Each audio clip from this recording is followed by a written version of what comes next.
আমার সঙ্গে তো কেউ ছিল না। সজনী আমি একাই গিয়েছিলাম যমুনার জলে। কুম্ভকে তুলনা করলেন। কুম্ভ কোন কুম্ভ? কুম্ভ হলো আমার এই দেহ কুম্ভ।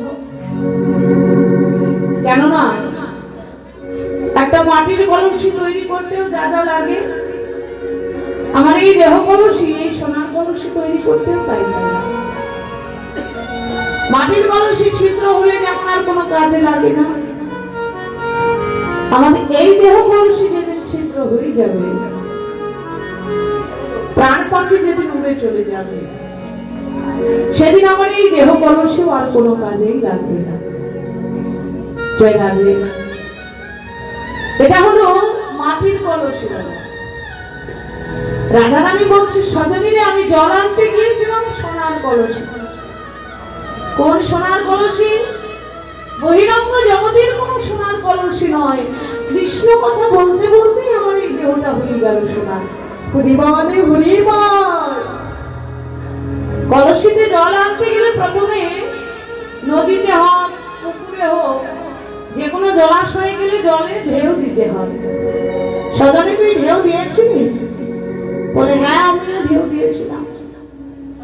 সখী আচ্ছা ঢেউ দিলি, তারপরে কি করলি? সজনী রে আমি পার্থিব জগতের কলসির ঢেউ দিলাম। ঢেউ দিলাম আমার এই দেহ কলসি। শাশুড়ি ননদী রূপী ওই বিষয়ে জঞ্জালের সংসারে যারা ছিল, সবাইকে সারাবার জন্য আমার দেহ কলসির ঢেউ দিলাম। হরিবলে হরিবল। সজনী রে তখন সবাই সরে গেল, আমি কৃষ্ণ ভজনের পথে নামলাম। হরিবল। কলসির কানায় উপর করলাম।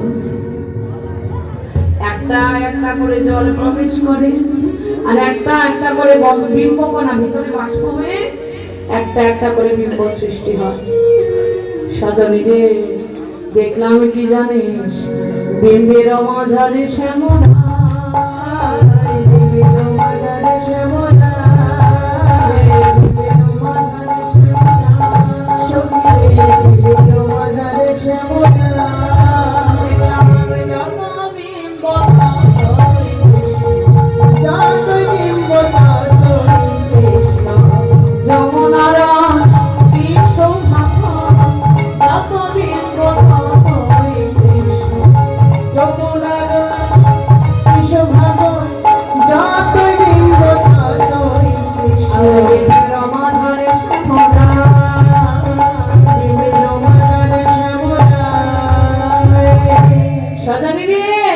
দেখলাম বিম্বে বিম্বে আমার গোবিন্দের ওই শরীরখানা। যমুনার আজ কি সৌভাগ্য, বক্ষে ধরেছে যেন শত শত কৃষ্ণ। সজনী ওই রূপ নয়নে ধরে আমার মনে হলো ওই রূপকে ধরবো। আমি ধরবো বলে চরণ বাড়ানো, আমি চরণ বাড়িয়ে যমুনার জলে নামলাম। প্রথমে হাঁটু জল, তারপরে কোমর অবধি, তারপরে বক্ষ অবধি, তবু পেলাম না। জলের মধ্যে আমি ডুব দিলাম। জলের মধ্যে ডুব দিয়ে সেখানেও দেখলাম কৃষ্ণ। কি দেখলাম জানিস? দেহ মোর হলো কাল না পাইলাম নন্দনা। তার সখীগণ বলছে রাধে সে দেখতে কেমন? বলে কি দেখেছি জানিস? ফুলের চুড়ি মাথায়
আমার গোবিন্দ মূরতি জলের মাঝে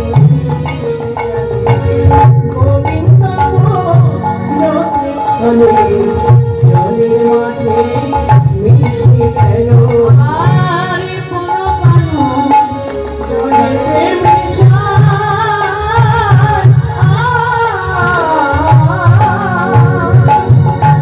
সজনীরে মাথায় দেখলাম চূড়া বাঁধা, চরণে দেখলাম সোনার নুপুর বাঁধা।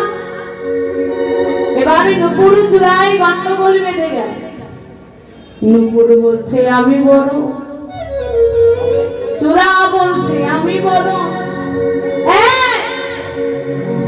এই নুপুর তুই না নিজে না, বড় যদি হতে হ্যাঁ আমি বড়। চূড়া বলছে আমি বড়, নুপুর বলছে আমি বড়। দুজনে এমন গন্ডগোল বেঁধে গেছে, হাতাহাতি হবে এরকম অবস্থা। এমন সময় মাঝখানে একজন ছিল, আর মাঝখানের জন্য বলছে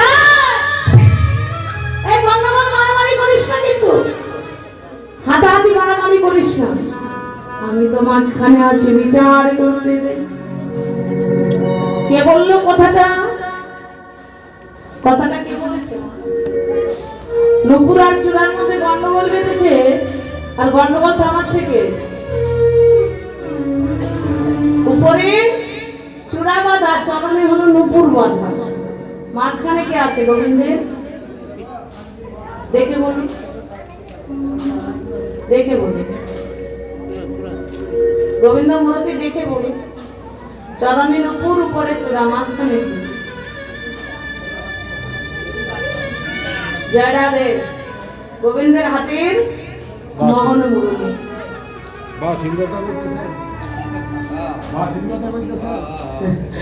জয় রাধে।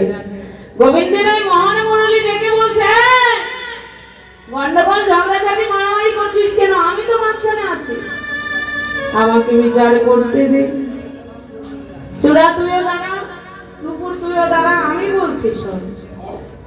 এই দেবগণের যত ভক্ত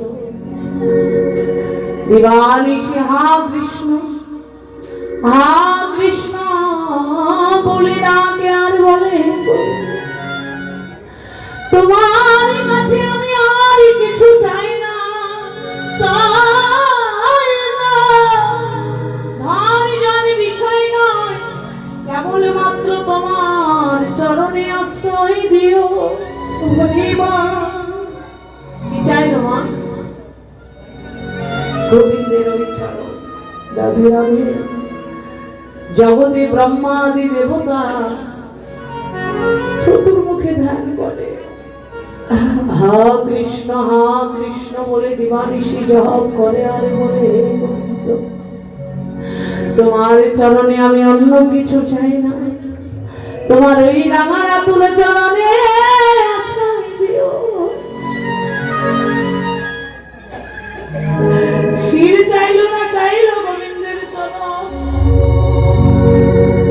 কত রাজা মহারাজা তার রাজত্ব অভিমান ভুলে গিয়ে কৃষ্ণ কৃষ্ণ বলে পথের কাঙাল হলো। কেঁদে বলল হে গোবিন্দ তোমার চরণে আশ্রয় দিও। কি চাইলো বাবা? গোবিন্দের ওই রাঙা চরণ। কেউ তো গোবিন্দের শির চাইল না। যেই চরণে আছে এক পার্শ্বে গঙ্গা, এক পার্শ্বে যমুনা, মাঝখানে সরস্বতী ব্রহ্মা, সেই চরণ পেল চরণের নুপুর। এই জগতের মাঝে বড় যদি বলিতেই হয়, সকলে দিক থেকে বিচারে বিবেচনা করে চরণের নুপুর বড় হয়ে গেছে। এতক্ষণ কিন্তু চূড়ার মনে অহংকার ছিল, আর মুরলীর বদনে গোবিন্দ চরণের মহিমার বর্ণনা শুনে চূড়ার সকল অহংকার ভেঙে গেল। নয়নের জলে কেঁদে বলছে ভাই না জানি তোকে কত অপমান করেছি, হরিবল কত অপরাধ করেছি, জানি এই অপরাধের আমার ক্ষমা না। বল না ভাই, গোবিন্দ চরণ পাওয়া তো আমার ভাগ্যে হলো না। কৃপা করে বল না, আমি কেমন করে গোবিন্দ চরণের ধুলি পাবো। হরিবল জয় রাধে।